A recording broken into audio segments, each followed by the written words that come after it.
అందరికీ నమస్కారం. ఈరోజు అయితే మన ఊరు దగ్గర నుంచి ఒక 1/2 కిలోమీటర్ దూరంలో హంద్రీనీవా కాలువ అయితే ఉంది. అక్కడే మనకి పంప్ హౌస్ కూడా ఉంది. చూడండి, మనకి 3 పైపులు అయితే నీళ్ళు అయితే వస్తున్నాయి. చాలా ఫోర్స్గా అయితే వస్తున్నాయి. ఈ నీళ్లు ఇక్కడి నుంచి వదిలిన నీళ్లు ఒక 2 డాములు దాటుకున్న తర్వాత మనకి కుప్పానికి అయితే చేస్తాయి. మనకి సుజలద్రవంతి నుంచి స్టార్ట్ అయిన నీళ్లు చాలా పంప్ హౌస్లు దాటుకున్న తర్వాత చూడండి మనకి నీళ్ళు అయితే ఏ విధంగా అయితే ఫోర్స్గా అయితే చాలా ఫోర్స్గా అయితే వస్తున్నాయి.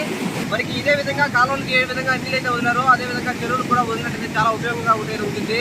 మనకి మన చుట్టుపక్కల ప్రాంతాల్లో ఆ కాలువ సరౌండింగ్స్ లో ఉన్న వాళ్ళు వ్యవసాయం చేసుకోవడానికి కూడా చాలా బాగుంటుంది. ప్రస్తుతానికి మన ఊరి దగ్గర చూసుకున్నట్టయితే మనకి నీళ్లు ఎక్కువగా రావడం వల్ల ఇక్కడ 3 మోటార్లు అయితే ఆన్ చేశారు. ఇదే విధంగా మీ ఊరి దగ్గర కూడా పంప్ హౌస్ ఉండి హంద్రీనీవా కాలువకి పంప్ చేస్తున్న వాటర్ ని వీడియో తీసినట్టయితే కామెంట్ చేయండి. ఇలాంటి మంచి మంచి వీడియోతో మేము ముందుకు వస్తున్నాను. Village code please do subscribe and support me guys. చూడండి నీళ్ళు ఏ విధంగా వస్తున్నాయో 3 మోటార్లు అయితే నీళ్ళు అయితే వస్తున్నాయి మనకి.